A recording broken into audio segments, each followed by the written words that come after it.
覺得 V 咗嘛？係啊，係嘛？係啊，個鼻即刻窄咗。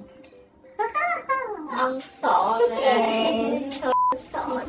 填充嘅效果咧係立竿見影，但係後遺症亦都係顯而易見嘅。撐鬆咗皮膚，逆齡之路就會更加艱辛。我成日都同客人講，我哋嘅逆齡方向同填充係完全相反嘅。填充係做加法增加體積，我哋係做減法做輪廓嘅內收同埋面型變細。填充嘅邏輯好簡單，太陽穴粒我哋填咗佢，皮膚鬆填咗佢，法令紋明顯填咗佢。但係喺 cos 太陽穴粒我哋會選擇將顴骨向內收，皮膚鬆我哋會做收緊，法令紋我哋會做拉提。衰老唔係單單一個層面嘅事，由表皮、真皮、脂肪、筋膜、肌肉、面骨，每一層都會因為年紀嘅增長而變化，所以逆齡絕對係需要時間同埋耐性嘅。好多人咧就熟悉儀器啦，電波、音波做好多啦，但係你哋未必知道小顏嘅威力。年紀大咗，顴骨咧係會向兩邊移開，呢一個叫做外擴。鼻骨、山根呢啲咧都會向後移，導致面中扁平。